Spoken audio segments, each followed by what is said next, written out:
Thanks for joining us again. Good teams win, great teams cover. This is our NFL Week 3 review. The craziest week of the year so far, which was certainly punctuated by special teams plays and field goals, and all three phases of the game matter, and they certainly help decide some this week in the NFL. I'm, of course, joined by Byron and Joe. Gentlemen, wild Sunday, especially sort of early doors. Yeah, how was your NFL Sundays? It was summed up with bad beats, and I'm going to leave it there so we can talk about it during the show, and I don't rant for an hour here. Yeah, it was a fun one for me, obviously, experiencing in the UK again. It's strange, having to go to sleep before Sunday night football and not starting at 1 p.m. No, it would be 11 a.m. It would normally the early game start, so having them at 6 is certainly a change. So, yeah, it was a fun one. He said, especially, I don't know if it's just this year, but it feels like there's a lot of kickers missing and a lot of special team gaffes. I don't know if it's just we're in the moment right now, but first 3 weeks, it's the kicking club is certainly not being rowdy at all.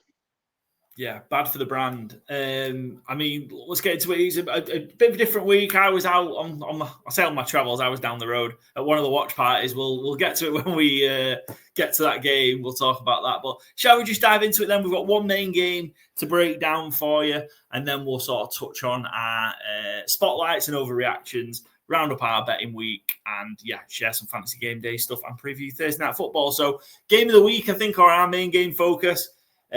Clash of the NFC Titans. It was the Eagles against the Rams. Eagles 33, Rams 27. Rams bad second half gives Eagles a 3-0 start. Eagles recover a 19-point third quarter deficit to stay perfect. Rams have 2 field goals blocked in the final 10 minutes as monster DTs get Carty. And the Eagles look dead in this one, I think. Again, only kind of not seen too much of the game from watching mainly the Jets one.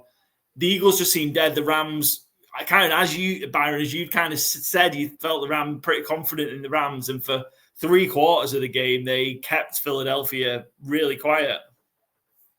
Yeah, unfortunately, they're playing 60 minutes this year, so that didn't help me at all, as it turns out. You know what? Hats off to Philadelphia, though, and Nick Sirianni and Jalen Hurts. They've been slow going on offense, let's be blunt. They haven't looked like themselves, but their in-house management of it, we've made little references of like, how long till A.J. Brown starts sulking, how long till this? Well, there hasn't actually been any. And A.J. Brown cooked today, 6 receptions, 109 yards and a touchdown. Really looked like himself again out there. He did say after the game, he prefers playing a more aggressive scheme, but it's all about winning games. And, when it comes down to needing to put these big points up and put these big performances up through the air, well, Philadelphia go, okay, yeah, no problem. Jalen Hurts will throw 3 touchdowns off 226 yards and outpass Matthew Stafford on the day. I think at some point you just got to say, the Super Bowl champions for a reason. They've had their issues. They've ultimately, I think, very lucky to win this game. But, the kicks weren't missed. It was 2. You had Jalen Carter, then Jordan Davis getting their big bodies and big hands in the way to block those. Jordan Davis then with the fastest sprint recorded of a man of his size in the next-gen era to run it all the way back for a touchdown to give you the ultimate bad beat of the season if you had the Rams to cover. But, this is what champions do. And, what's the name of the podcast? Good teams win, great teams cover. Fair play, Philadelphia. It's not always easy to say as a Dallas fan, obviously, but they are the best for a reason. They beat the Chiefs. They beat the Cowboys minus Jalen Carter, which not the easiest job in the world. But then they go and beat the Chiefs on the road, and then they beat the Rams in a situation where a lot of people, me included, were picking the Rams to certainly cover. And like I said, I was confident in picking the Rams to win the game outright.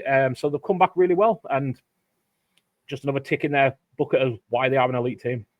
Yeah, unbelievable. When Cameron Williams scored that to go 26-7 up, you kind of thought that was it. Philadelphia were dead and buried. But 3 drives punctuated with Jalen Hurts touchdown. But then we kind of thought we were going to get yet another fourth quarter Matthew Stafford game-winning drive, because we've seen it happen so many times before.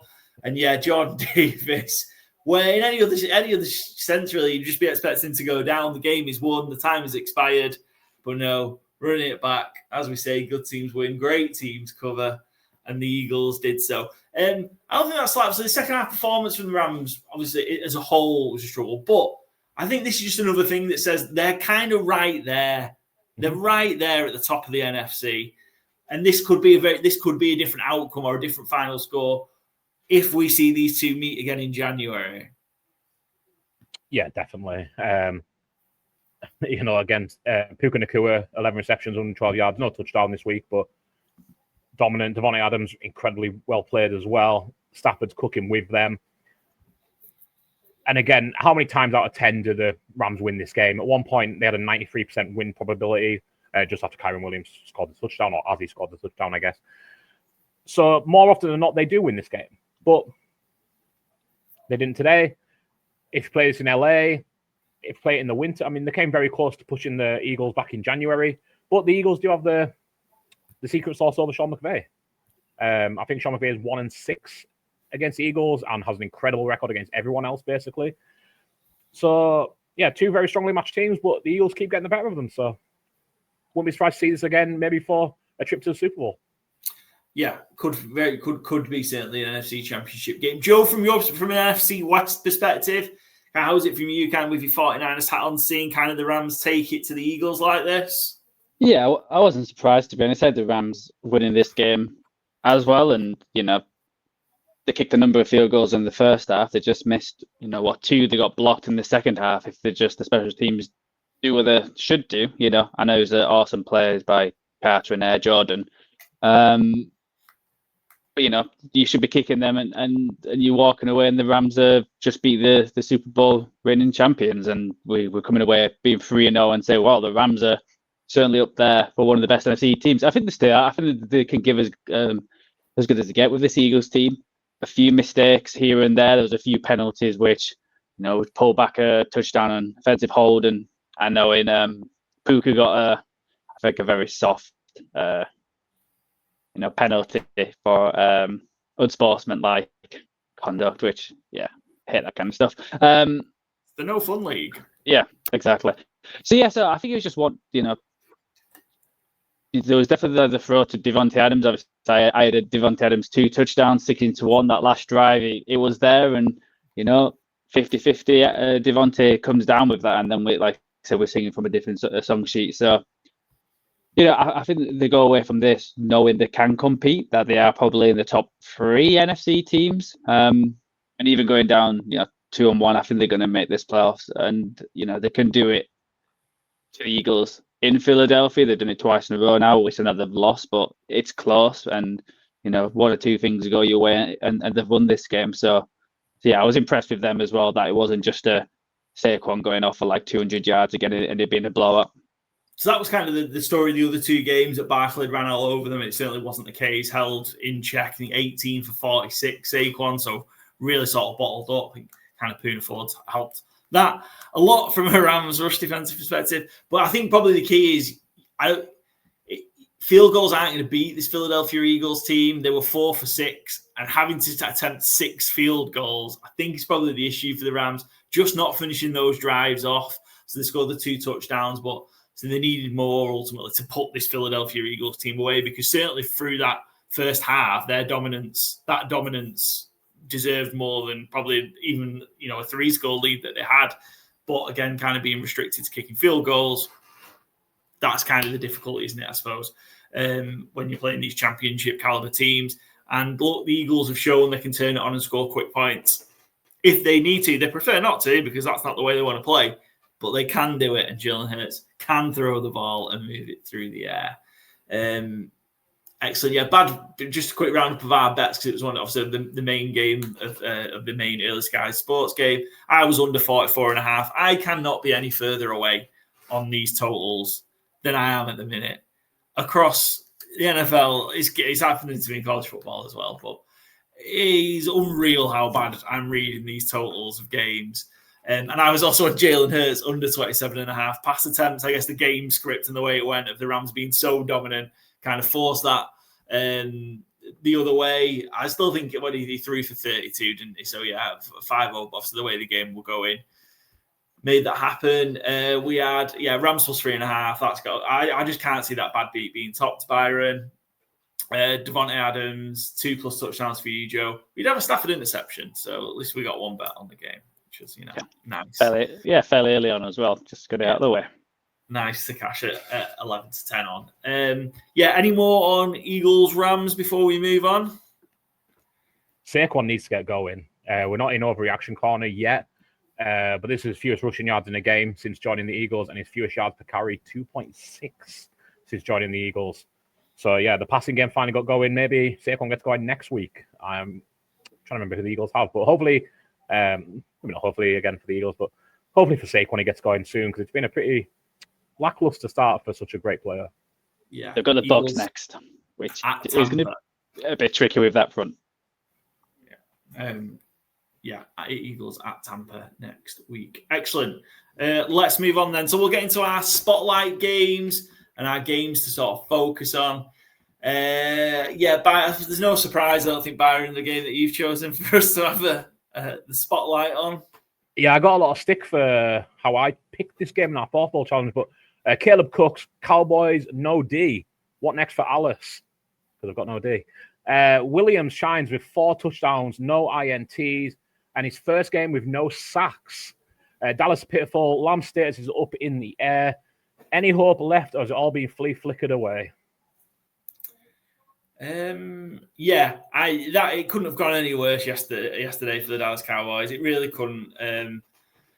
The game started off okay. Weirdly, they kind of got the ball back. Javonte Williams was running in acres of space, and all of a sudden they fumble it, and then they can't stop a damn thing, can they? It is so bad defensively. They cannot stop a thing. No pass rush. The zones can't hold up for anything more than kind of a second or two. And in this case, Caleb just absolutely picked him apart. But I think the thing is, it doesn't matter who the quarterback is for the opposition team, because the quarterbacks in the NFL, if you give them 4 and 5 seconds in clean pockets, they're going to find targets downfield. And also your DBs can't cover. Yes, yeah. That is a real issue. Yeah, none of that ends well. But I think the play to highlight we have to talk about is that flea flicker. It looked horrendous to start with. It looked like it was good. It was a disaster of a play. The DeAndre Swift seemed to forget what it was. Yeah. And decided it was a flea flicker as he was getting tackled. Very odd way to do it. But that arm strength, that arm talent for Caleb Williams, that's what we've wanted to see. And he's had a few throws like that so far this season, I would dare say. I mean, again, the one in week 1 to a Dunze, there was kind of, to me, a Josh Allen throw, like right down the sideline, so much velocity on it. But this, I think, was a real special play. If Caleb Williams and all the Bears become something this year, which, again, does feel unlikely, we have to bear in mind it was the Cowboys. They are in a really tough division, and things aren't perfect for Chicago. But that throw, I hope, can be like a kind of like a lightning rod of, okay, now things are cooking for the Bears. It's never nice seeing the same teams lose all the time. I said the stat last week about last time the Bears covered their over-under was when Andrew Luck was comeback player of the year, and that he's been retired 6 years. So, that's obviously a while ago. And, the Bears aren't inherently bad people. Give them a winning season, give them someone to cheer on. And Caleb Williams should be a special talent in the league. We know he has the arm talent. He just needs to put it together. First game with no sacks. That, again, is a damning indictment on Dallas. Yeah. It's just nice to see as a neutral for someone like Caleb Williams to get going. A Dunze, another touchdown. Luther Burden gets cooking with 101 yards. He now has the 4th most receiving yards of rookies this year. He's one of only 4 to clear 100 yards. And he has 103. He only had 2 coming into today, and he's now in the 100 club. And you know what? Sorry, Joe, you go ahead. And you know what was big as well? It was certainly a revenge game. The City of Chicago on Matt Eberflus? I was going to say Caleb Williams. Obviously, there was a lot of this summer on him about obviously he didn't want to join Chicago. That he didn't prepare properly, and the coaches didn't help him, and blah blah blah. And he's just shown them what he can do.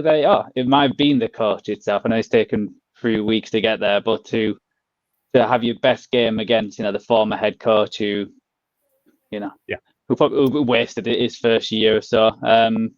Yeah, but it's certainly nice for Caleb. And yeah, it's just nice seeing like a Dunze step up, like you mentioned, be a true number one.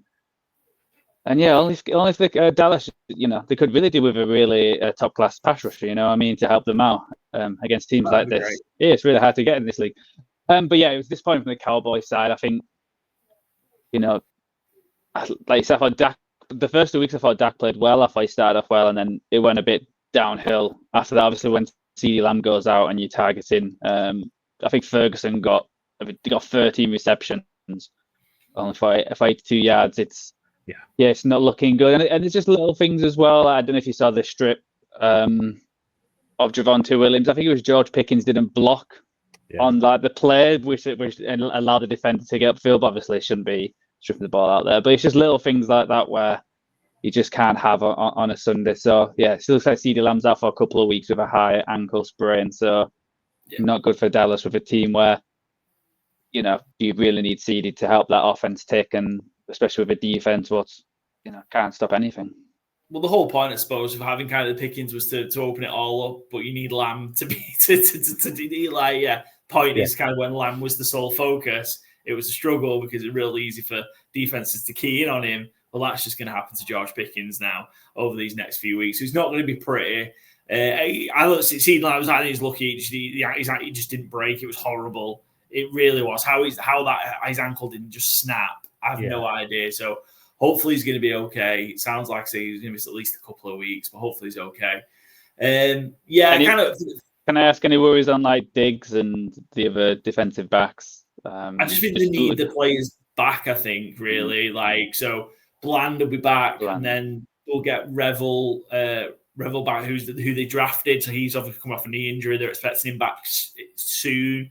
Obviously, he was there to help. The idea, if you can get all three of those guys on, that'll be much better, I think. So I think my worry is it's just the fact that Eberflus got a lot of stick yesterday. And I do feel a bit sorry for him because obviously he's been brought in with his scheme back in, January time, February time, and then 7 days before the season starts. A very key component of that ability, because it's not just the fact that he's just Parsons, it's what that allows everybody else to do. So, you've drafted Ezeraku, you brought Dante Fowler back, Sam Williams is back, and the idea is obviously they'll be able to get success because you have to be constantly aware of where Micah Parsons is and have two guys on him, or try and have two guys on him. You can't. Teams don't need to do that now, so it's much easier to kind of just cover everything else. Yeah. So you're not getting that pressure from Parsons or the result of Matt Parsons' presence, and the zones just can't hold up. And that was it's not Matt Eberflus's fault that they just got rid of his best player 7 days before the season started. Well, and I made the snidey comment about and you've got DBs who can't cover. Yeah, there isn't a defensive back room in the NFL that can cover if you can't get a pass rush. Yeah, exactly. Coverage only works if you can force the quarterback to throw the ball. If the quarterback can just sit there all day and pick where he's throwing it, it's an impossible task. You can have the best cornerbacks in the league, and they're going to get found out eventually if you give enough time. I did just want to give out one more bad beat because it was that kind of weekend. I backed Caleb Williams to have the most passing yards on the Sunday slate. He came up 2 yards short of Justin Herbert. He was leading for a bit of that game. But unfortunately, Dallas is so bad that Caleb stopped throwing the ball so much. So he only had 28 pass attempts through 298 yards. Justin Herbert beat him out by 2 yards on 47 pass attempts. Nearly doubled him up in pass attempts, basically, and beat him by 2 yards. So I don't know if we need a bad beat sound effect at some point. Hopefully not. Hopefully we've got them all done by today. But yeah, that one stung quite a lot. I was getting quite excited watching that come in. I'm like, well, he's ahead of Justin Herbert. He's ahead of Geno now. Things are cooking. Let's go. And then Herbie just kept throwing the ball. So yeah, that was a 15-1 shot that came very close. Did have a 5-1 winner in this game. I had Odunze and Pickens to score a touchdown. Couldn't believe it was 5-1. I think everyone else was bet on the Cowboys to cover. So I was Cowboys -1. I also had a CeeDee Lamb kind of 3-1 prop that just then failed miserably. Also boned all of us that got him in, that took him in Fantasy Gameday as well. Joe was on the alt spread for the Cowboys -3.5, and the over. How that over didn't hit. Like where it was going, obviously, he had Cowboys had 2 interceptions in the end zone as well. Would have had the chance to take that over, and it just didn't happen. I just want to share this one bit from RJ Ochoa, if that's okay, just on the Cowboys defense and the issue. So RJ from Blogging the Boys was our guest on our season preview. Just a quick shout out just for how bad this Cowboys defense is. Only 2 defenses in Dallas Cowboys franchise history have allowed at least 90 points and 1,100 total yards against them through the first 3 games of a season. The 2020 defense under Mike Nolan, which was horrible and arguably the worst defense the Dallas Cowboys have ever had. And this one, it feels like it's close to beating out that 2021 so far. I think, and it's not overreaction, just put this in, I think this might end up being one of, if not the worst defense in NFL history. It's a bold claim, I know. That is bold. You're not putting this in overreaction. I didn't put this in overreactions because then I would have done had you not covered it here, Byron. But okay. I think it's going to be there. And I remember the Rob Ryan defenses as well. Jesus Christ. Anyway, right, we'll move on. Joe, your next one. Your spotlight game of the week. Yeah, I have got the game you were watching with the UK fans. We got the Bucks shoot down the Jets. Baker does Baker things again. Crazy final minutes with blocked field goal return for TD for the Jets. Everyone's going crazy. Everyone's dancing on the sidelines. And then Baker just does, the crazy things he's been doing the first 3 weeks, drives his team to kick a field goal to go 3-0. I think I saw a stat today. The points differential for 3-0 team, it's the smallest. It was a long while. It's been a while, so it's been they're certainly a team who knows how to win, and I think that's what's just great about them. They've had key injuries. Obviously, the tackles have been out. Mike Evans went out in this game. It sounds like it was a hamstring and might be out for longer. So getting Egbuka in the draft was a masterstroke when you think about it with the injuries they've had. And they just know how to win, and the Jets don't. But this game felt like it was dead and buried. It felt like this was a comfortable win for the Bucks, what they haven't had this year, like I mentioned. It felt like they were playing around with the food a little bit, which I know we've said for the last few years, where this is why they end up being 9-8 around that mark, and just scraping out the NFC South is because they don't put away bad teams quite a few times. So they were 26 up at halftime, but they let the Jets get 3 touchdowns in the fourth quarter. Like I said, include that blocked field goal. I don't know if you've got Aaron Glenn dancing away when they got that one. I think it was Will Anderson doing the Myles Garrett jumping over the snapper and blocking the field goal. Well, we'll share it because I think it's a great moment. Yeah. But this is from Jenna Lane at ESPN. She covers the Bucks for ESPN, and this is Aaron Glennon's celebration, but covered with the wonderful September by Earth, Wind and Fire.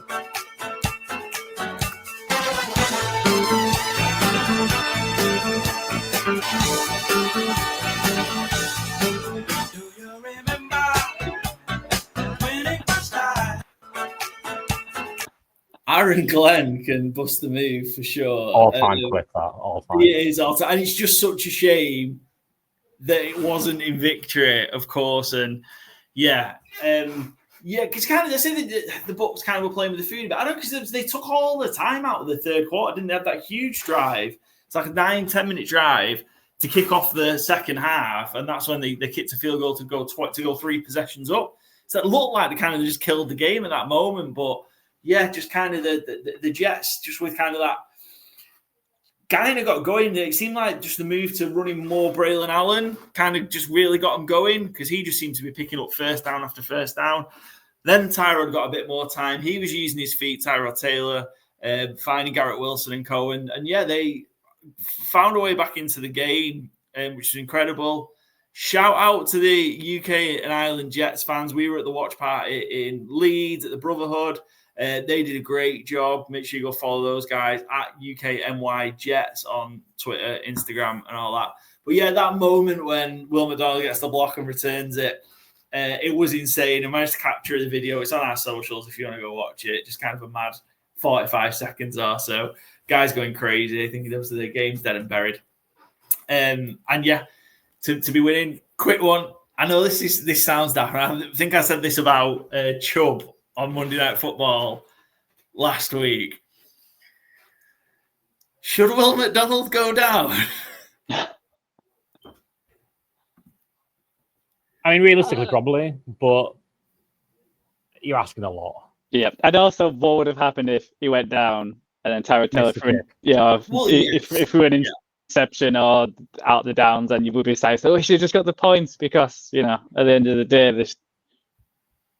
it was there for the win. So yeah, because there was just so because I think the Bucs were kicking that field goal after the 2-minute warning. There was 1:49 left. I think they still would have. So they still had the timeouts. No, they still had 2 timeouts. So I don't know. Actually, yeah. Actually, did they only? Oh no, don't matter. Ignore me. Yeah, I think they burned one of their. They burned the first time out before the 2-minute warning. I think. Yeah, just crazy because you just don't think of it in that situation. I guess there's only so much coaching to do, but yeah, you know what? If you don't do it and then you don't score, and then the Bucs hold on, yeah. But yeah, just kind of that magic from Baker again, kind of that huge kind of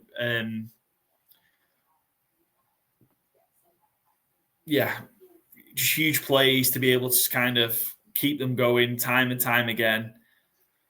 The pass to Igbuka looked like it was going to be incompletion on the touchline, but yeah, just great stuff from the Bucs. And yeah, they're flying, and they're only going to get better. I think that's the key thing. They are only going to get better when Wirfs is back, when Godwin's back. I know they picked up some injuries. I feel like they're just going to get better. Yeah, so I've just found that fact. So yeah, the points differential for the Tampa Bay after going 3-0 is +6, which is the joint lowest in NFL history. So just winning close games, and that's all you need to do in this league is just get Baker just to do that. He is the guy. He is the guy, and he's proven it once again. And yeah, I'm confident now with that, especially in the NFC South, that they can continue their ways and keep picking them wins. And they've got the Eagles next week, and can they put a marker down to, can they beat the Eagles? Can they even just keep up with them just to say we are one of the contenders as well? Because they're the kind of team which I wouldn't be surprised if they're in the NFC Championship, going for the Super Bowl. So they've certainly got the players, and it sounded like a real revenge game for Baker Mayfield with his comments afterwards. Yeah, for sure. Not just for him, for Todd Bowles. Yeah. And it is funny that, he deliberately called out Steve Wilkes, who's the DC in New York now, as the man who cut him in Carolina. At one point, they had Baker Mayfield playing D-end on the scout team.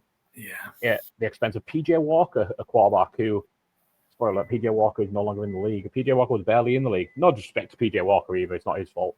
But yeah, Baker Mayfield treated shabbily. And they also had Sam Darnold. Yeah. Yep. Which might be with the Panthers. Baker, who, we know is a great soundbite guy, was asked about Emeka Egbuka's one-handed catches downfield, and he called it disrespectful to my throws downfield. Rookies is what Baker Mayfield said. 22-1 to be MVP. I'm not saying back it, but I think it's worth considering. Interesting. Excellent. Right, next up, let's go. We'll start rifling through the rest of the games. My focus or spotlight game, Bengals got hammered. Bengals beaten and battered by rampant Vikings. Vikings 48, Bengals 10. Cincy suffer record loss. I found this crazy. This is the biggest defeat they've ever had as well, because they've had bad teams before. Wow. They've never lost by more than 37 before. I found that insane.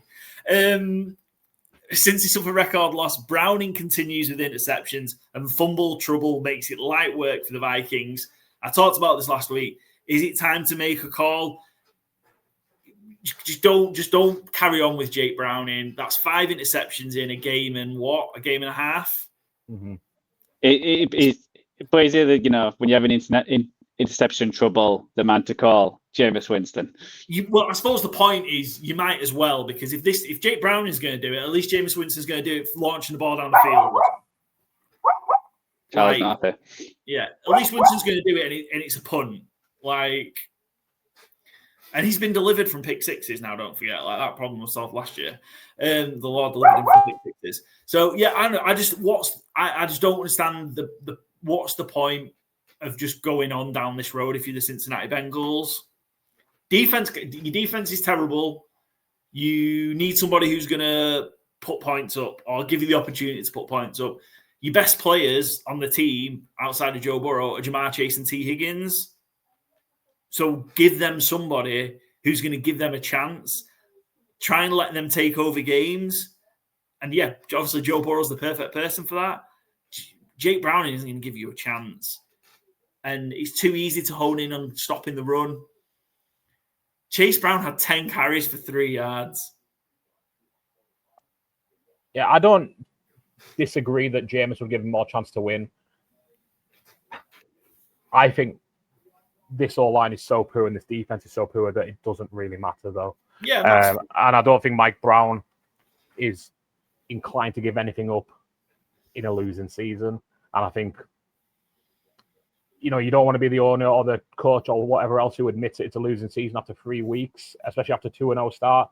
Yeah. But I think without Joe Burrow, this team cannot make the playoffs with a quarterback that is available. If you put Patrick Mahomes in there, they'd make the playoffs, story. But without it being Joe Burrow or an actual starter, I just think that they're too flawed. I think what we're going to see this year is a good argument for Joe Burrow being MVP. Could he be MVP again? In his absence. Yeah, just because...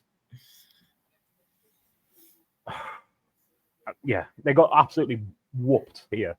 And the Vikings haven't looked perfect to start the season, but this was a whooping. This was nothing but Isaiah Rodgers scored more points than the Bengals themselves. So I think probably what's sweet for me is look at where the Bengals... Look, I suppose the schedule screams out to me. There are a lot of tough games they've got over the next few weeks. So actually it is just putting wins... let's just take Winston. Because I think that's the best candidate in terms of somebody to go get if you're going to bring someone externally in or anybody else in.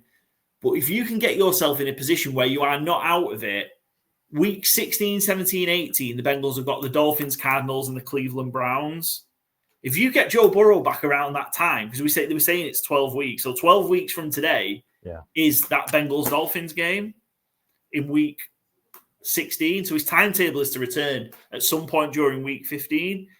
If you can win out those 3 games, and if they have Joe Burrow, they can win all 3 games, then what do you need to find? You've got 2 wins. Do you need to find 4 wins, 5 wins between now and week 16? Yeah, I just don't think you're doing it with Jameis or with Jake Browning. I can see the upside of Jameis is a better level than Jake Browning, potentially. But I'm not even that certain it's that much of an improvement, truthfully. Jameis is funner. He's much more fun. He's got a better cannon. He'll definitely be better for fantasy. I'm just not sure. Like I say, I just think this O-line is porous. This defense is terrible. If Joe Burrow comes back and runs a slate, I think that might be 5-12. Yeah, that's the word. Yeah, and talking about fantasy as well, Chase Browning was a fantasy darling going into this year, and his 47 carries, 93 yards, 1 touchdown, so 2-yard carry. It's been a bit of a stinker, but I think we mentioned in the preview, I think I said Wentz, it could be better than JJ McCarthy just because, he's more of a, we said Kevin Connell, if he can sort Wentz out, who else does he need to fix to be the quarterback whisperer? And it actually might help out the Dublin fans next week that Wentz is playing, just how putrid JJ McCarthy was for 7 quarters. So maybe having Wentz turned out to be a godsend for the Irish fans, that at least you've got a capable and a veteran kind of quarterback when JJ is going through these rookie pains. Yeah, I think obviously it was more obviously huge. The big swing in the game. I think Vikings got back to back an interception return, a fumble return for a touchdown without the offense having to come on the field. So that was huge. And yeah, they just ran the game. We were expecting a big game from Jordan Mason. We all had him in our fantasy game day lineups, and he delivered 116 yards, 16 carries, and 2 touchdowns. So yeah, I think it was Wentz just kind of managing the game more than anything. Didn't have to do much or anything really, did he? What he did do, he did well. But yeah, I think it was more so those defensive plays, the turnovers from the Bengals, and then obviously a very, very dominant ground game from the Vikings. But yeah, Vikings roll on. Vikings Steelers in Dublin next week. I think there's probably some fear when obviously Wentz was coming from McCarthy. Maybe there's some hope next week that it can be a good game against the Steelers. Next week, Jordan Addison back as well. Christian Darrisaw came back this week. Harrison Smith was back in this week. Andrew Van Ginkel was back in this week. Jordan Addison back next week. Reasons for hope for the Vikings. Excellent. Right. Next up, we'll move into our weekly overreaction. So yes, this is our hyperbole segment, talking nonsense in terms of real big overreactions. Well, that's the segment. Whether the content is or not, I don't know, but it is a weekly overreaction, Byron. So do you want to share yours first? Absolutely. I think I'm betting 1,000 on my overreaction so far, but we're going 3-0 here. Chargers lead the West. Herbie for MVP. First time the Chargers are 3-0 in the division since September 96. Deep powder blue something continue their bright start. With that in mind, boys, what was the number one in September 96 when the Chargers were last 3-0 in their division? Breakfast at Tiffany's by Deep Blue something, right? Of course it was. Perfect. The Chargers are cooking with gas. Justin Herbert as the exact guy that's going to win MVP. He's 11-2 to do so. 300 yards, 47 pass attempts he needed. 296 wouldn't have killed you, Herbie. 1 touchdown, 1 interception. Not his perfect day, but that throw to Keenan Allen to get them back in the game. Wowee. That is what is going to be on the end of season highlight reel. So hopefully there's more to come, of course, but absolutely incredible play. 20-yard touchdown pass to tie the game up with the extra point. Just such an improbable play. There's not many quarterbacks who can throw that pass, but certainly can't throw that pass when they're being battered around by this very, very good Broncos defensive front. Really competitive game. Chargers went 376 total yards. And the Broncos came up short again, coached themselves out of a win almost. And yeah, Jimmy, Harbaugh just does it again. The Chargers are legit. They are odds-on favorite for the division now. Finally, it's coming, it's happening, it's true. There is going to be no rug snatched from under the Chargers. Yeah, I think it helps going 3-0. Rest of the AFC West 1 and 2, and you've got a victory against all three. What a way to start. Harbaugh just knows how to win. No matter where he's gone, takes him a year or so, but he just makes win and just makes teams not lose. And I think that's such a big thing. And there is a rumor like with Bo Nix, is he taking that step back as well during this? The start of the 3 years. I think coming in, people were saying he could be a top 10 kind of quarterback. I don't think he's not been there so far. So I think it's huge for the Chargers, and we'll see them marching on because with that defense. And we've heard that obviously it was. It looks like Harris is out for the year. That was a bad injury, and even though he wasn't the lead back, you don't want to really just rely on just a Marion Hampton, who's had a bit of stop-start kind of start of the year. But it's just it's Quentin Johnston again being number one reception leader. Keenan Allen being number 2. Lad McConkey was 5th this game. Yep. And it's just like when we came to this year, was like they've got Lad McConkey, they've got no one else. So I think that's just a huge case that Quentin Johnson has stepped up, and then Keenan Allen somehow, has got in a time machine. Must be the sun and the sea breeze in Los Angeles. What makes him feel younger.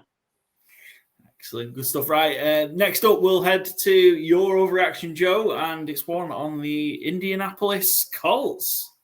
Yeah, no naysayers allowed. Colts and AFC dark horse. Colts moved to 3-0 with a dominant performance. Can we now start saying they are contenders in the AFC?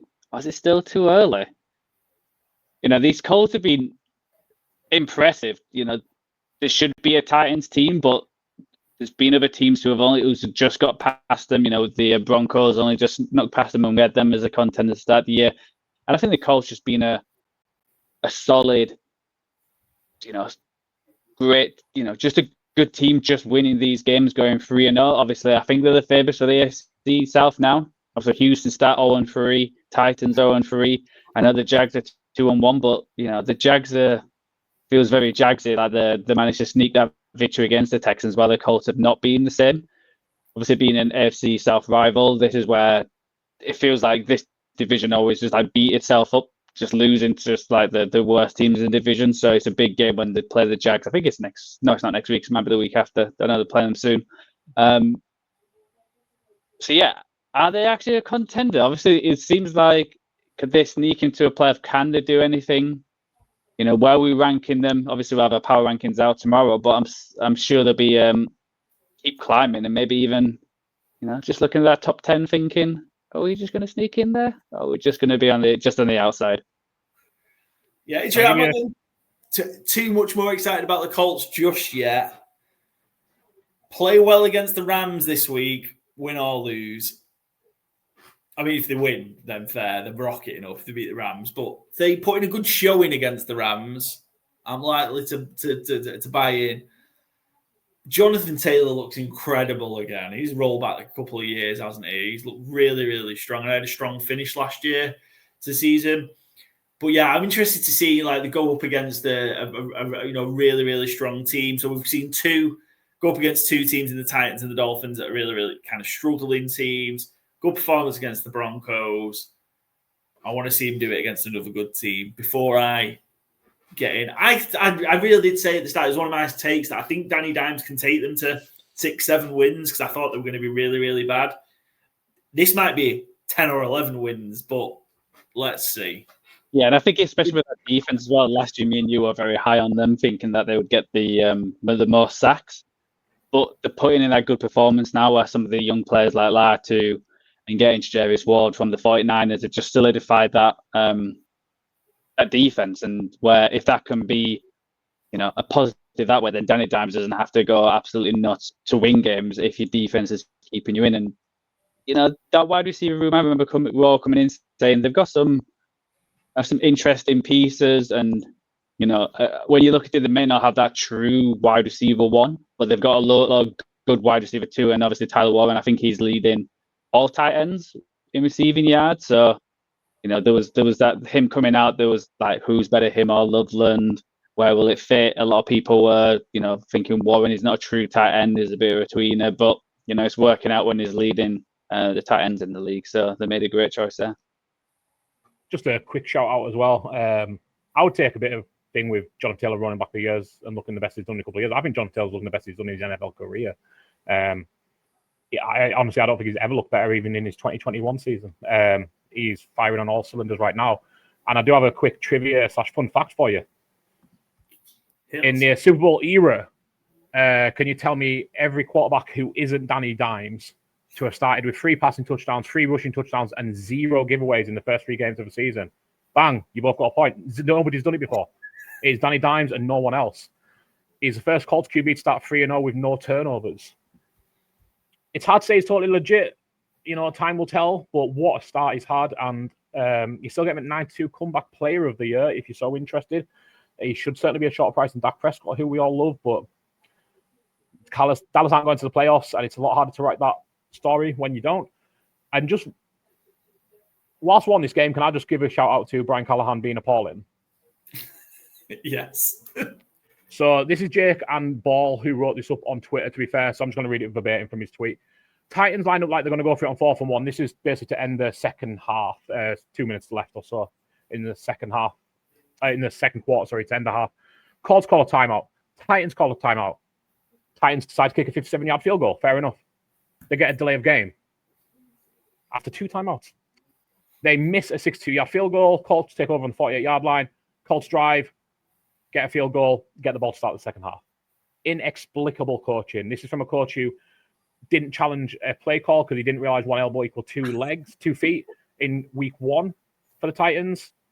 This is inexplicable. You need to know game scenarios. You could not have a false start after you've taken time out, after your opponent's taken time out, and you're kicking a field goal. You're not looking for the defense. You're not trying to read anything. This isn't Cam Ward as a rookie. Doesn't know what he's doing. This is your special teams unit. Inexplicable. That's all I have to say about Brian Callahan, but it's inexplicable. Excellent. Right, let's move on. My take, weekly overreaction. The faltering Falcons may be pointless. Not just this week as well, just pointless forever. Momentum from Sunday Night Football victory completely halted as talent-loaded offense just can't get it together. Can the Falcons kiss the playoffs goodbye already? They got beat 30-0 by the Carolina Panthers. And the Carolina Panthers put in a solid performance. The Carolina Panthers didn't have to do a lot or really anything special to beat them. I mean, first up, the Falcons are going to beat themselves on special teams. Again, this kicker that they brought in to replace Younghoe Koo missed 2. I think it was a 49 and a 55. He's just got no reliability on special teams. So that it's fucked there. They thought, how can you have these pieces and be this fucking bad on offense? It is unreal. And Penix is going through it. Penix is really, really going through it. He's really, really struggling. A couple of interceptions. We're going to show you the aftermath of one in a minute because it's fucking hilarious. I think 50% pass completions. Kirk Cousins got in the game. And I know that was just the game was dead and gone. Is there a point where you have to pull Penix out for his own good? I don't think so. I think you've got to remember this is his 6th career start. Yeah. You'd like them to winning games. You'd like them to better. They are 1-2, so it's not the world's worst, but they have led every opponent in total yardage. They out-yardaged the Panthers comfortably yesterday. It is back-breaking plays. It's turnovers, and it's once again, they get into that red zone where everything tightens up, and they just can't get it done. But I think you just have to persevere with Penix this year, come what may. Take a losing record if it comes. The Rams are rubbing their hands together watching this, though. I can guarantee you that first-round pick looking very sweet.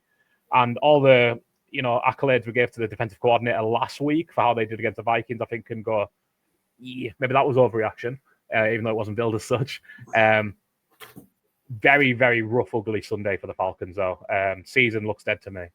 Yeah, I was going to say, I think in the preview, I think my main point was, I think the Falcons always get too big for the boots when they have a great performance. Yeah. And it just felt like they just came in thinking they would just run away with this game. And now you can show the clip. Yeah, and this kind of summed it up really. And you're not wanting Michael Penix Jr. tackling, right? But this is the second pick. This is from the account I got from Imbi John We Trust, which is a parody account, not Bijan on Twitter. And the text of this tweet: "This shit is frying me. Penix was acting like he's allergic to tackling. Watch this. I take this to distance. Penix gets a piece of him. Jackson stays on his feet. Reverses field. Tries to spin away. And it wasn't just Penix as well. Pitts had a go. Some of us did. I know obviously not there for tackling, but Jesus Christ, he was just crawling on the floor trying to tackle this guy. It was insane. If you want to tackle him, don't throw the ball to the other team. Sorry, Joe. I said he went a bit limp, didn't he? Yeah, nothing worse. No. Excellent. Any more on the Falcons? Falcons have got the Commanders next week as well. It's another NFC game that's potentially going to matter in terms of that. What? Jaden Daniels back next week. Never mind that. Kirk Cousins revenge game of the highest order. Let's go. Get Penix out. Get Penix out. I know. Ignore what I just said. Get Penix out. Let him stiffen back up. Get him hard and get him back in there the week after. But yeah, he's looking a little flaccid right now. Pull him out. Get Cousins in there 1 week only. We like that, etc. Excellent. Yeah. All right. Let's move on. I'm going to submit that last kind of 30 seconds for some podcast award nomination submission things. Yeah. Just all the puns and Penix talk. Right. 4-4 challenge, I think, is up next. We suck at these, by the way, as well. Can I just point that out? I came pretty close. Are we talking about spiritually? We're talking about Penix again, huh? Yeah, I was edged out, yeah. So 1-3 for me, 1-3 for Joe, 2-2 for Byron, which has put you in what looks like what's probably going to be a commanding 2-game lead at this point, Byron, in the fourfold. standings. And then Heath also struggled. Heath Cummins from CBS Sports Fantasy Football Today, also 1-3. It was rough going this week, wasn't it? Rough going. Yeah, I mean, we know Heath was playing sick. He was struggling with a cold. I don't have any excuse. I don't know if you guys are going to try and blame some kind of illness, but that Falcons one doesn't look great after what we just talked about. Falcons minus 5.5. And I remember specifically you asked me, why the Falcons? I said, because I've seen them here. Yeah, exactly like that. I would have put my hands up and just apologise to the people.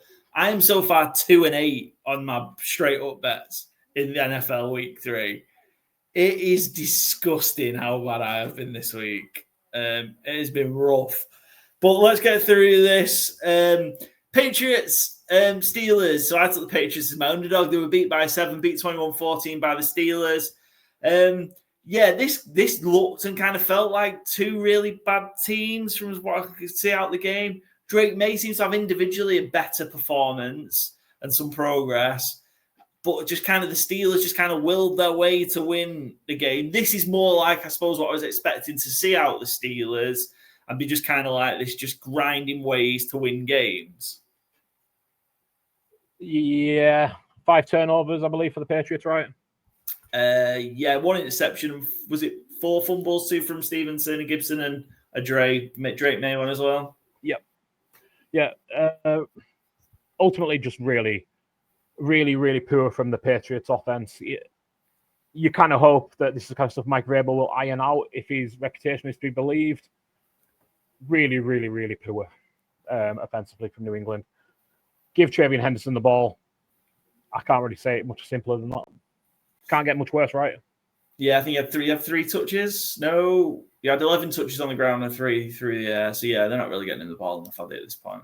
Feels like rookie running backs tend, if they're not like right top end ones, they do tend to take a while to get going, don't they? So yeah, I mean they can do, but I mean Quinton Judkins has jumped right into the number 1 role in Cleveland without any workload. Ramondre is a jag. Antonio Gibson is a returner. Get him out of the running back room. Give Trevion a chance. He's electric. Shout out TJ Watt, his first sack since Christmas Eve. There we go. Starting to repay that contract. I recovered a fumble as well. Was that in the same play? No? I think so, yeah. Forced fumble and then recovered. Yeah. Excellent, yeah. Steelers head 2-1, head to Dublin next week, and hopefully we'll see a better performance. But yes, 2-1, Patriots fall to 1-2. I have the Jags as my underdog. Then that's 10 of the last 11 they've won. No, Jags is my favorite. That's 10 of the last 11 they've won at home against the Texans now. 17-10. Again, this one was a pretty poor game. I think, Joe, you had the under on this one as a bet. No? Somebody did. I had the underdog. Underdog? Who just had a standalone bet as this game is the under? I swear I saw that. I just made that up. Either way. You have this as under and as a single bet, Joe, yeah? Yeah. So well done. I was trying to give you some praise, and you're just denying it. Jags with this one. Last one. I think Texans are. Can we just Texans are done? 0-3. Yep. Done. Right for Texans. We don't need to see them really much more. It's poor. Nico Collins got going though. Finally, it felt like it's been a struggle. I think he had one big 50-yard play, didn't he, in his 104 yards. But yeah, Tyson Campbell. To be fair, Tyson Campbell just decided not to run with him, which is a bold choice. Must have been watching some Cowboys secondary tape, I guess, maybe. And it wasn't pretty from the Jags, but they got the job done. They're 2-1. It feels like it's them and the Colts in the AFC South now. Sorry, I'm sure when I looked into this, it's the other way around that the Houston had beat the Jacksonville like the 10 of the last 11 at Jacksonville. No, it's definitely not, right? Well, I can see. I'm just looking at the results here. That's what I heard someone say the opposite. And I'm like, I'm sure Paul said the other way around.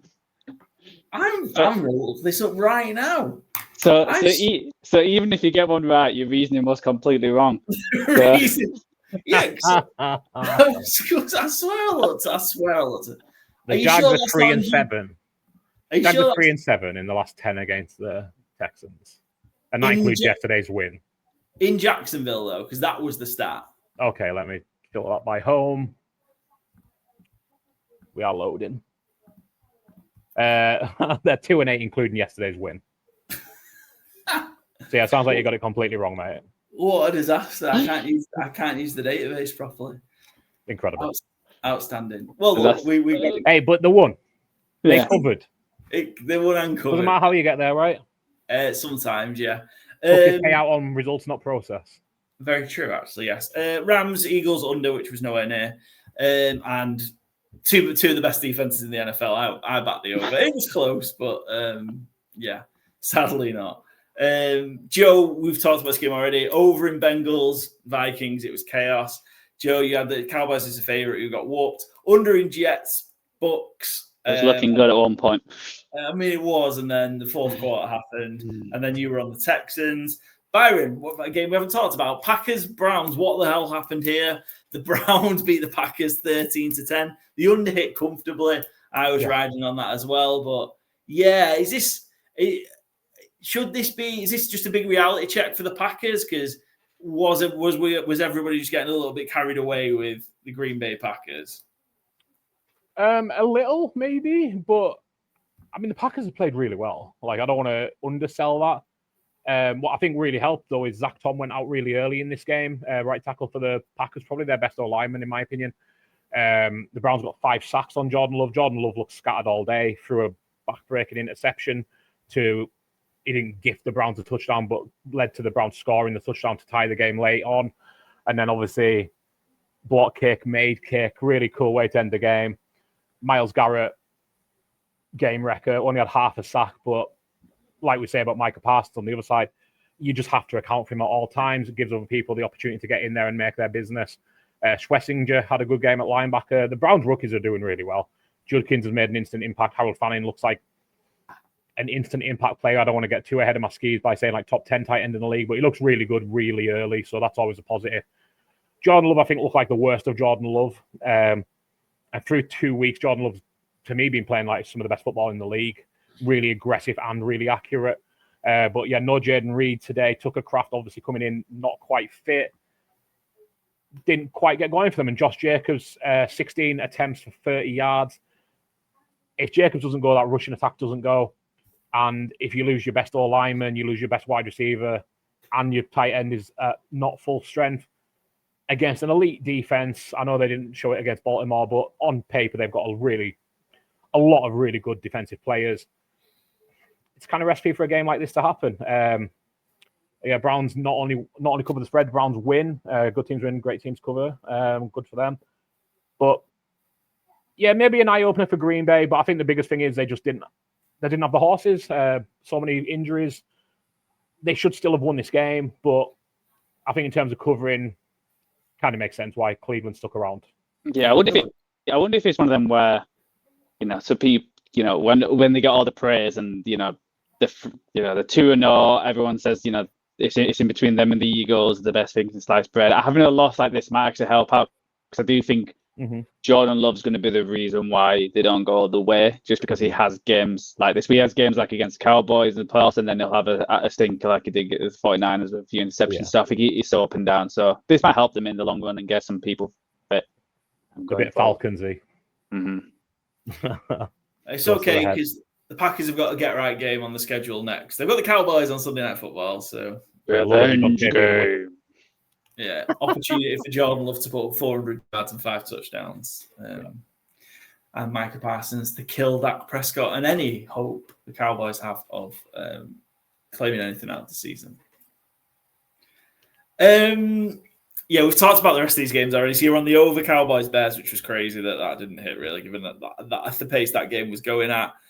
Falcons is 5.5 point favorites who didn't score, and the Bears is the underdog, which hit. So yeah, 2-2 for you, Byron. Heath had the Niners as his favorite. Joe, they won, but they didn't cover. I had him as -2 because the line moved a bit as well. Yeah, again, this didn't feel pretty. This felt like a struggle. But the Niners are 3-0. They've got 2 wins with Matt Jones under center. Must be feeling good until the news about an hour or so ago. Nick Bosa, torn ACL, done for the season. Yeah, they said that, the injuries can't be as bad as last year, but so far that hasn't changed one.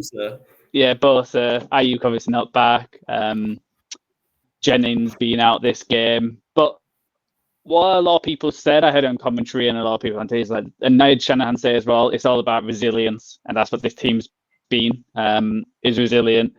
They haven't won like an easy game yet. It's been scrapes and it's been these kind of games. But the winning, last year they lost all these games. I think that was a big thing that they went on free. And that defense with Bob Salah, I think he might be signing of the season. Just I think they're sixth in EPN defense with what they lost and a lot of rookies in the ups and stout. I don't know if you saw the pass break for that third down on McBride. He was he's a small guy as well. But he managed. He's strong to get that ball out.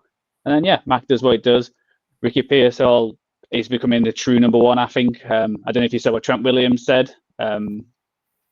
Someone said he is surprised, and he went like, he was the number one pick. Why would I be fucking surprised?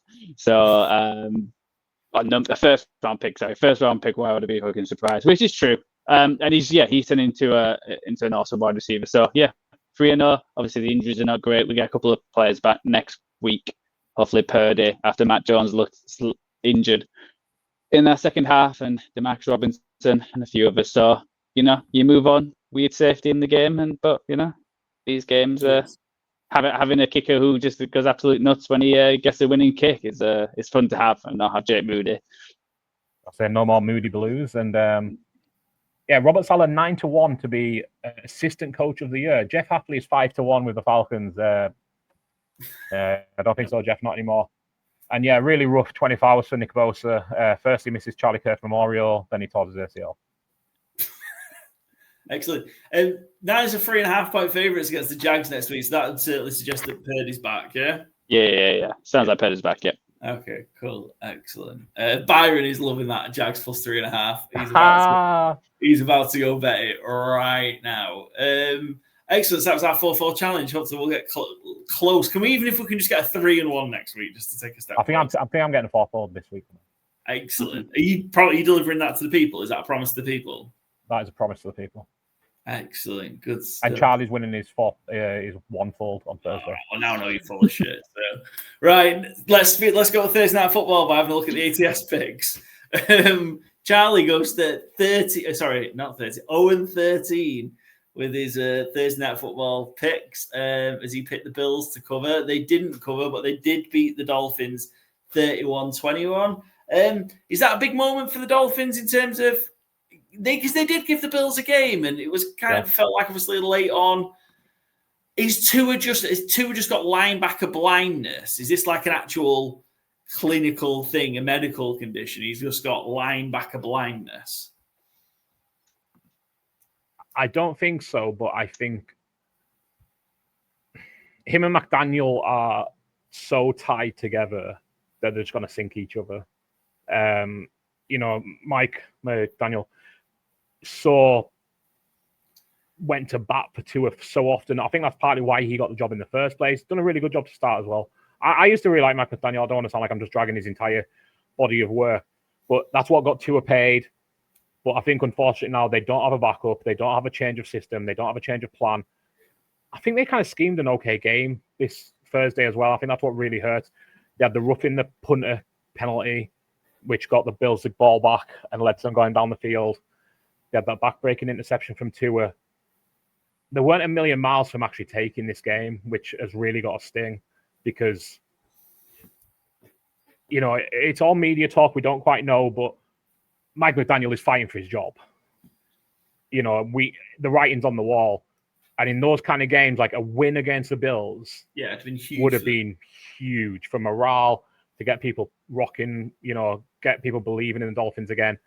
And, it's not the kind of thing we get too deep into here, but I forget who. If you search for it on Twitter or on Blue Sky, you'll find it, the Tyreek Hill allegations. I think the NFL might need to have a look at maybe Tyreek Hill missing a few games here because there's some strong stuff in these allegations I don't really want to get into because I don't have it to hand ultimately. But they're pretty well detailed in the divorce documents. Tyreek Hill's getting open and playing pretty well to start the season, but I think there's some. I just think this was a kind of the Dolphins' big chance to set the season in a different direction. And between ill discipline with the roughing the kicker and the Tua really poor interception, I think that's kind of it. And I think what's big as well, the next games they've got the Jets on Monday Night Football, another doubleheader. Woohoo.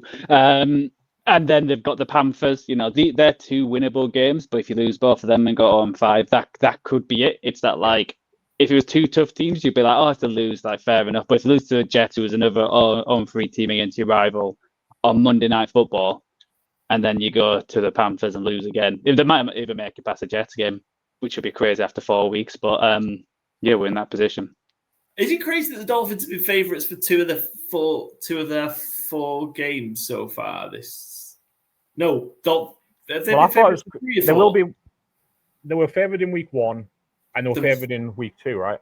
Yeah, they were favoured in week 2, and then they're currently 2.5-point favourites against the Jets on Monday Night Football. Yeah, I mean, I don't understand why they were favoured against the Patriots. I talk about that a lot in week 2. I think it is a tough one with the Jets. I think the Jets are playing better football, but I'd say if you looked at the roster, you might say they're about even. So I don't think that's crazy. Dolphins were underdogs week 1, sorry.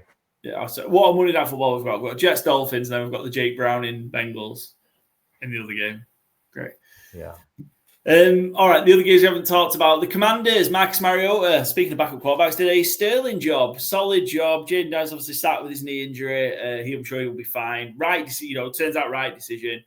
Great performance from Marcus Mariota, including knocking out Dan Quinn on the sideline. Incredible. And Dan Quinn, Dan Quinn should be in concussion protocol, I think. He got absolutely cleaned out by Marcus Mariota. But Mariota did a pretty decent job. He had that best and worst of it at times where he had that kind of big run and then he fumbled on it, but did a solid job, steered the offense. Running game looked good. They ran for over 200 yards, beat the Raiders 41-24. Yeah, good coaching job. I thought the Raiders would push it closer. Shout out Trey Tucker. Incredible performance, 140-something yards, 3 touchdowns. I think he's the number 3 wide receiver in fantasy on the season after that. But yeah, just a good take care of business game from the Commanders. Jeremy McNichols had that one huge run. Austin Eckler not missed so far, but tougher tests await. Yeah, it was a combination, wasn't it, of Jeremy McNichols, Chris Rodriguez, Krosky Merritt, and Debo. Like, they all got involved. And Mariota carried the ball as well. So, yeah, really solid work from the Commanders.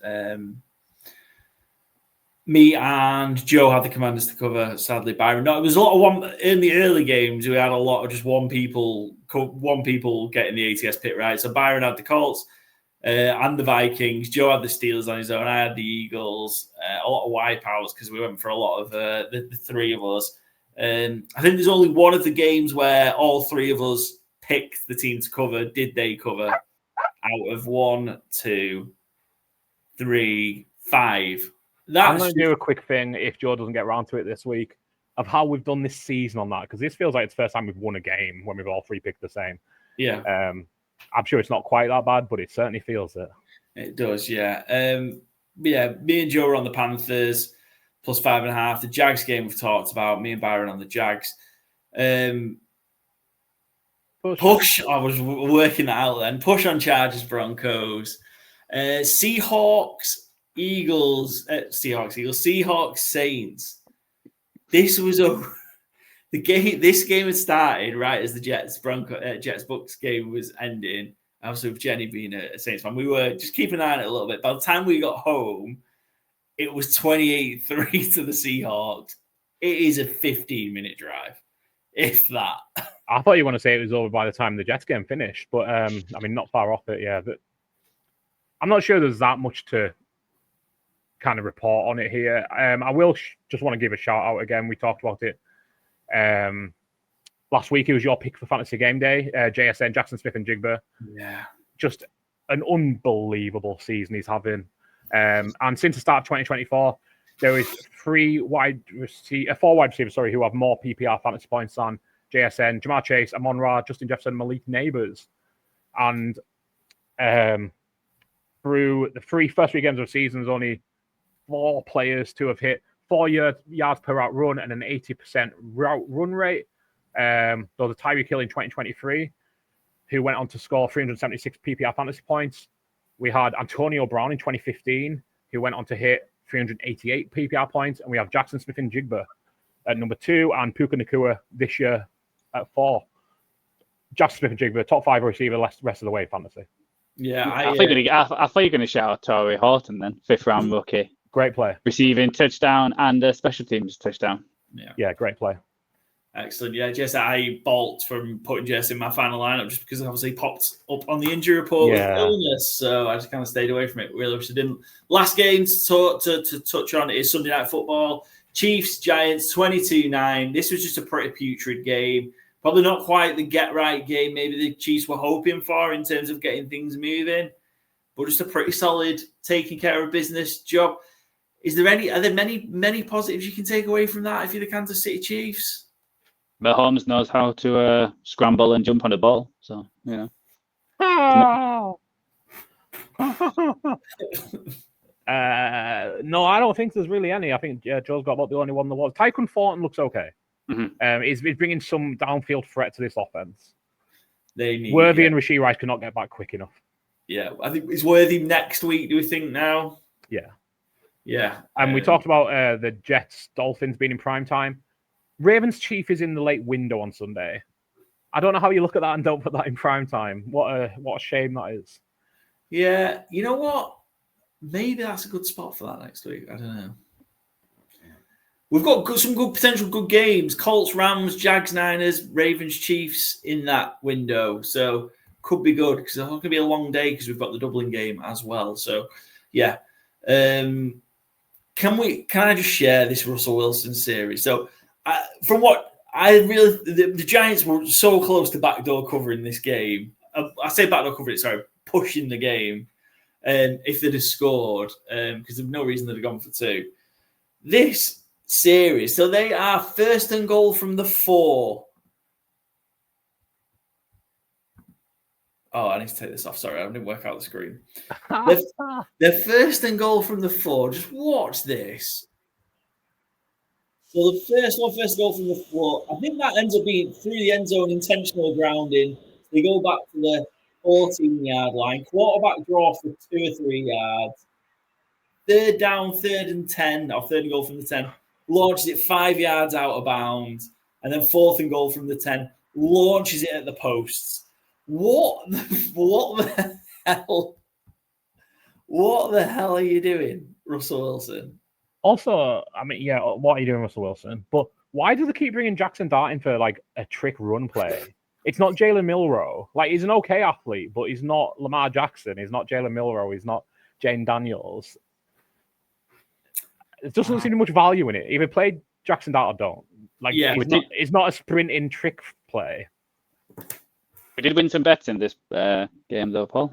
Excellent. Yes, let's touch on them. So Chiefs covered. Chiefs -6. Chiefs covered. Good teams with great teams covered. Excellent. And I had Chiefs to win both halves as well at 9-4. So that was nice. And Joe, you hit Kyle Loftus and Chris Jones both to have a sack. What odds was that? Because you're not on the sheet. Oh, I can't remember. It's on my phone somewhere. I put it up right at the end because it took forever. But I've hit a couple of the double sacks this year. Feels like it's the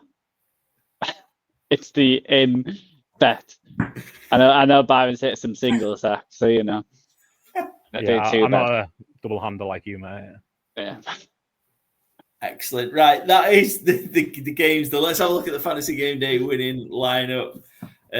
So yeah, shout out again to Gummy and the guys. Fantasy Game Day. I think again there were another. We played the £3 game this week, so we mixed it up. We went head to head. Byron, you beat me by 1 point. 3 points. And that's just because of CD Lamb obviously nearly breaking his leg. So well done. No, it's because I picked a better team than you. That's what it is. Well, did you? But yeah, so I neither if CD Lamb had kept playing, my quarterback would have kept throwing. Possibly, yeah, that's true. Possibly. Fact. Anyway, let's have a look at the winning lineup. So congrats to Honey, 776-768, 198.48 points, winning the £3 game. Jonathan, I just wanted to say Tyrod Taylor. Jonathan Taylor is captain. Had a big beast of a game, 65.6 or 30 points, captain double. Mariota, I went for Mariota as my quarterback. Obviously, the list was released before Jaden Daniels was ruled out, so you got Mariota at a really good price. Kenneth Walker, not much yardage, but 2 touchdowns. Jordan Mason had a great game. Wicks, who's also in my team, is a cheap flyer for wide receiver with 4.1. AJ Brown got going. Puka Nacua, solid game. And Jake Ferguson with his 13 catches. So, yeah, pretty well-rounded lineups. Obviously, the beat huge Jonathan Taylor, and then everybody else was much of a muchness, really. Yeah, real strong lineup. Jake Ferguson is the PPR tight end 1 on the season. Interesting to see if that keeps up with Lamb being out, but I mean, it's not like he could get many more targets, to be fair. So, been a great pick for fantasy and a great pick for fantasy game day. Yeah, caught 13 of 14 on the day. Excellent. And last bit of business, Thursday Night Football. Go West on TNF as division rivals clash in the desert.